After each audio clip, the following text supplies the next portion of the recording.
From storyflo, this is your daily audio brief. It's Brock, July 23rd. The sports rundown, 5 stories, no fluff. Let's get into it. First from Sky Sports. Why is Tyson Fury's next fight not on TV? What time is it? So here's the thing, buddy.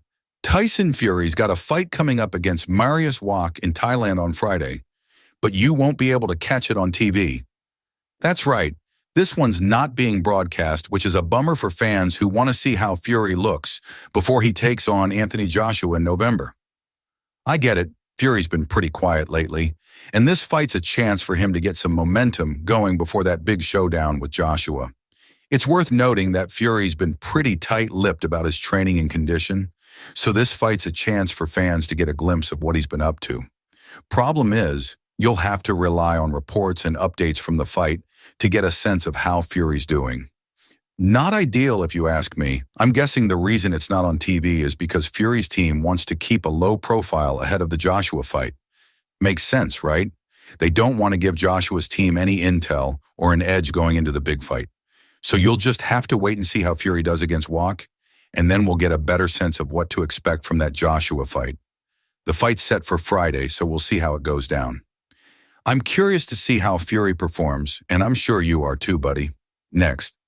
Second, from the Guardian Sport, Lucan Salakaya-Lotto recalled in first Wallabies squad under coach Les Kiss.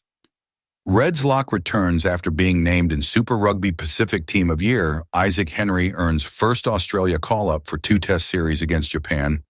Lucan Salakaya-Lotto has earned an immediate Wallabies recall in Les Kiss's first big statement as newly installed coach. The Crash and Bash lock was named in the Super Rugby Pacific Team of the Year after providing supreme service for Kiss at the Queensland Reds this season. Continue reading. Up next. Third from PFT Alt. Tyreek Hill says in rehab video he is trying to regain power in his left leg. Tyreek Hill remains a free agent, and for good reason. The wide receiver released a rehab workout video on Wednesday, saying that after 2 surgeries, he still has no power in his left leg. So it's about 10 months after doing 2 surgeries, Hill said. My left leg is the one that I injured. I have no power in my left leg, so I'm trying to regain all the power back in my left leg. And then, fourth from PFT Alt. Report, Jimmy Garoppolo open to playing after considering retirement. Jimmy Garoppolo was thinking about retiring, but now he's open to playing again if the situation is right. Nothing is happening just yet, and it might take an injury to a quarterback somewhere for him to sign with a team. Garoppolo spent the last 2 seasons as a backup with the Rams, and even though they just drafted a new quarterback, the coach is still open to having him back. He's been in the league for 12 seasons, playing for the Patriots, 49ers, and Raiders, and has a pretty solid record as a starter. Next, fifth from PFT Alt. Will the Chiefs' new stadium have grass? No decision has been made. As the Chiefs prepare to move to a new dome stadium in Kansas, the details made available to date don't address one key factor. Will the playing surface be natural grass or artificial turf? Per the Chiefs, no official decision has been made as to the issue of grass or turf. The team's preference, however, is grass. If it's grass, the new venue will need to have a way to move the grass for the various other events that the stadium will host. Up next, sixth, from PFT Alt. Packers have an ownership emergency option if they'd ever need to use it. Hey, you know how the Packers are the only publicly owned NFL team?